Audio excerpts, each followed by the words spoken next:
People ask me what do I do for a living. It's actually quite simple. I'm a corporate marriage counselor. I help companies fall in love and stay in love with the customers. What does it look like? What are the lessons that we have learned on the journey? And what can you take from it in the healthcare world? Now you have four choices. You can either add value before the sale, you can add value during products and services, you can add value after the sale, or you can reduce price and provide discounts, which many of us are succumbing to. And each time we do so, we signify to all of our customers, from the physicians to the patients to the payers, we've got nothing else. So our challenge is to look at the different customers and ask ourselves, what is it that we can add to their world that actually will make it a great experience? Every organization is the sum total of the memories that they have created for the patient, for the physician, for the payer. You're a customer in every aspect of your life. And you all know which company have delighted you and which company disappointed you. You've all lived through that. Some of you are carrying memories for years. Years of memories. Call comes into one of the call centers.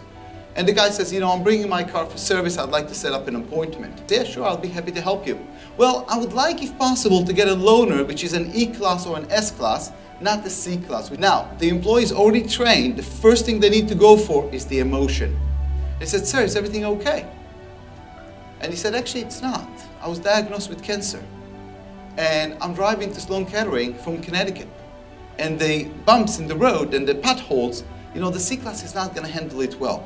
Can you please arrange for me an E-class or an S-class, which I know it's an exception, but I would greatly appreciate that.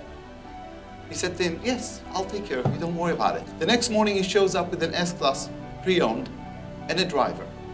Drives him to Sloan Kettering for 3 hours, wait until 7 p.m. at night, and then drive him back to his home in Connecticut. The customer broke down in tears and started to cry, basically saying, my own family does not have time to take me to the hospital, and my dealer does?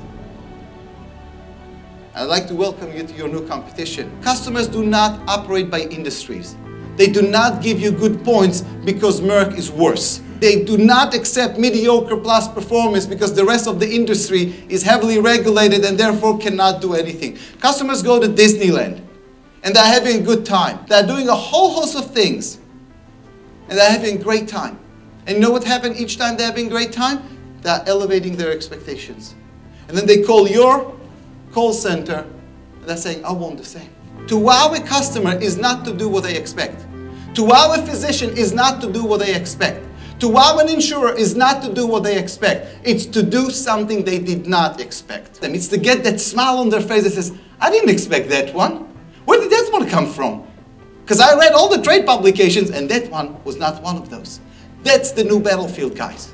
So when we define customer experience on a strategic level, it's the combination of the physical value and the emotional value delivered every time by every employee to every customer with every interaction. When we design customer experiences, we look at 5 elements. First, make it easy for me. Don't waste my time.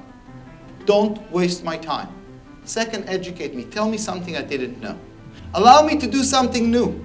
Allow me to understand it my way.